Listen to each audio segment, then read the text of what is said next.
ஓம் ஸ்ரீ குருப்யோ நமஹ. தென்னாருடைய பெரியவா போற்றி, எந்நாட்டவர்க்கும் இறைவா போற்றி. சர்வஜா சர்வவியாபி பெரியவா சரணம். மாயப்பிறப்பருக்கும் மகாபிரியவாடி போற்றி. ஓம் ஸ்ரீ மகாமகணபதயே நமஹ. ஸ்ரீ சந்திரசேகராமிருதம் அமிர்ததாரை 1232. தெய்வத்தின் குரல் 5ஆம் பாகம். அத்தியாயம் ஸ்ரீ சங்கர சரிதம். இதன் இன்றைய புதிய தலைப்பு சந்நியாச நாமம், சங்கர நாம மகிமை. சந்நியாசம் வாங்கிக் கொண்டவுடன் பூர்வாசிரம பேர் போய் புதுப்பெயர் வருகிறது. ஆதி குருவிலிருந்து சுகர் வரை எவரும் டெக்னிக்கலாக சந்நியாசி அல்ல. ஆதலால் அவர்களுக்கு இப்படி பெயர் மாறவில்லை. கௌடபாதருக்கோ சந்நியாச நாமா பூர்வாசிரம நாமா ஆகிய இரண்டும் தெரியவில்லை.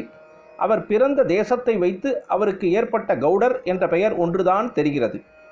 கோவிந்த பகவத்பாதருக்குத்தான் பூர்வாசிரம பேர் சந்திரசர்மா, சந்நியாச நாமம் கோவிந்தர் என்பதாக இரண்டும் தெரிகிறது.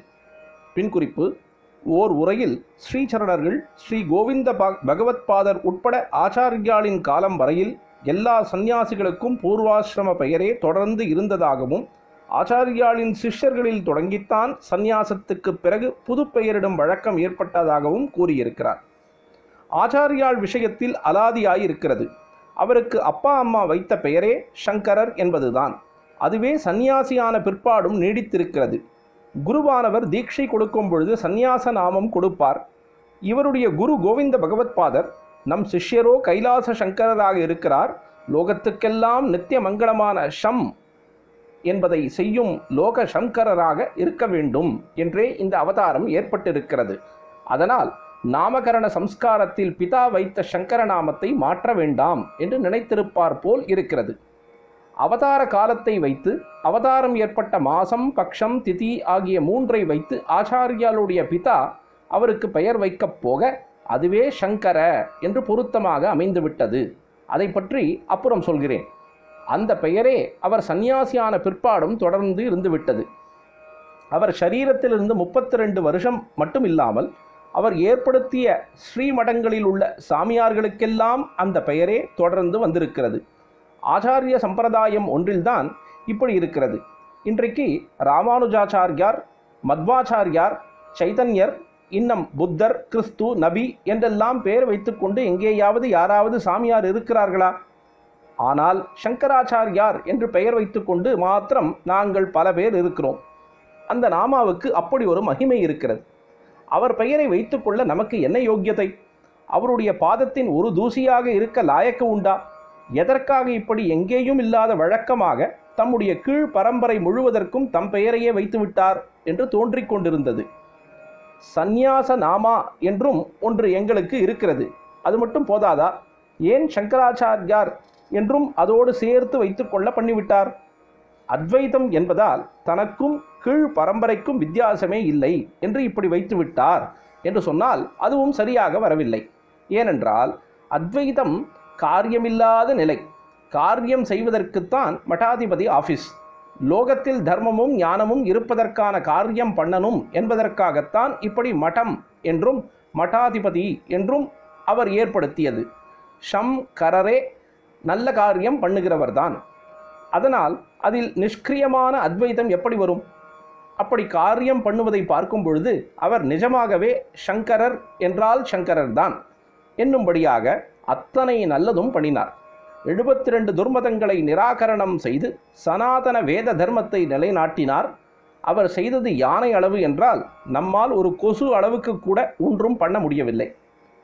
பின் ஏன் அவர் அவருடைய பெயரையே வைத்தார் என்று அந்த பெயரை வைத்துக்கொள்வது கில்ட்டியாக, அபச்சாரமாக தோன்றிக் கொண்டிருந்தது.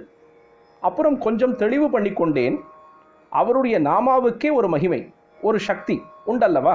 இந்த யுகத்துக்கே நாமாவைத்தானே தலையான உபாயமாக சாஸ்திரங்களில் சொல்லியிருக்கிறது. நாம மகாத்மியத்தை விசேஷமாக வளர்த்து கொடுத்த போதேந்திராள் என்ன சொல்லியிருக்கிறார்? பின்குறிப்பு: ஸ்ரீ காமகோட்டி பீட்டத்தின் 59வது ஆச்சாரியர்களான ஸ்ரீ பகவன் நாம போதேந்திர சரஸ்வதி சுவாமிகளை ஸ்ரீசரணர் இங்கு குறிப்பிடுகிறார்.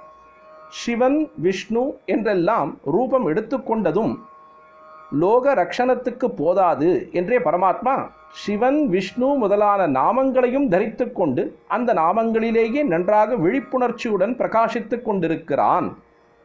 அபர்யாப்தம் ரூபம் ஜகதவன ஏதத் புனரிதி பிரபுர் ஜாகர்த்தி ஸ்ரீ ஹரிகிரிஷ நாமாத்மகதையா என்று சொல்லியிருக்கிறார் அல்லவா?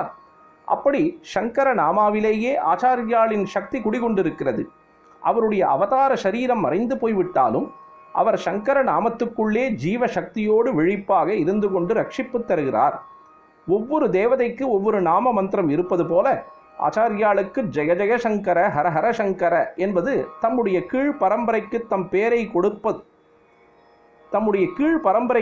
பேரை கொடுத்தாவது அதன் மூலம் சக்தி கொடுக்கலாம் என்றேதான் ஆச்சாரியாள் இம்மாதிரி வைத்திருப்பார் என்று தோன்றியது. அந்த நாமாவை தாங்க நமக்கு யோக்கியதை உண்டா என்று நினைக்க வேண்டாம். உப்புக்கு சப்பானிக்கும் கூட யோக்கியதை கொஞ்சமாவது உண்டாக்கத்தான் அந்த நாமாவை அவர் கொடுத்திருப்பதே என்று ஒரு மாதிரி சமாதானம் பண்ணிக்கொண்டேன். நாம் லோக யாத்திரையை முடித்த பிற்பாடும் சிருஷ்டியின் இயற்கைப்படி ஏற்ற இறக்கங்கள் இருந்து கொண்டேதான் இருக்குமாதலால் தர்ம அதர்ம போராட்டம் நடந்து கொண்டுதான் இருக்கும். அதற்காக நாம் எப்பொழுது பார்த்தாலும் அவதாரம் செய்து கொண்டிருக்க முடியாது. லோக லீலையில் இந்த போராட்டத்திற்கும் இடம் கொடுக்கத்தான் வேண்டும். அது ரொம்பவும் முற்றிவிடும் பொழுதுதான் அவதாரம் செய்ய வேண்டும். மற்ற சமயத்திலும் கூட தர்மத்தின் கட்சி ரொம்ப பலகீனப்பட்டு விடாதபடி நம்முடைய கீழ் பரம்பரையை ஆச்சாரிய பீடங்களில் வைத்து ஓரளவு ரட்சித்து கொடுக்க வேண்டும். அவர்களுக்கு பலம் கொடுப்பதற்காக நம்முடைய பெயரையே அவர்களுக்கெல்லாமும் கொடுக்க வேண்டும் என்றுதான் ஆச்சாரியால் இப்படி புது தினுசில் பண்ணியிருக்க வேண்டும். நாமதாரணம் என்றால் பெயரை தாங்குவது. அப்படி தாங்க நமக்கேது சக்தி என்று கேள்வி கேட்டால், சக்தி கொடுத்து தாங்குவதற்கேதான் நாமத்தை கொடுத்திருக்கிறது என்று பதில் வருகிறது. இத்தனை பலகீனத்தில் இவ்வளவு வீரியமான மருந்தை எப்படி தாங்கிக் கொள்வது என்று கேட்டால், பலகீனத்தை போக்கவேதானப்பா இந்த மருந்து என்கிற மாதிரி. சங்கர நாமத்தின் சக்தியை எப்படி ஆச்சாரியாலே சங்கேதமாக தெரிவித்திருக்கிறார் என்று சொல்ல வந்தேன்.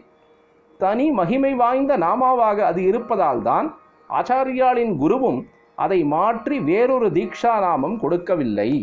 அமிர்தம் தொடர்ந்து பொழியும். பிரதோஷ சங்கர பிரத்யக்ஷ சங்கர தென்னாருடைய பெரியவா போற்றி, எந்நாட்டவர்க்கும் இறைவா போற்றி, சர்வஜ்ஞா சர்வவியாபி பெரியவா சரணம், மாயப்பிறப்பருக்கும் மகா பெரியவாடி போற்றி.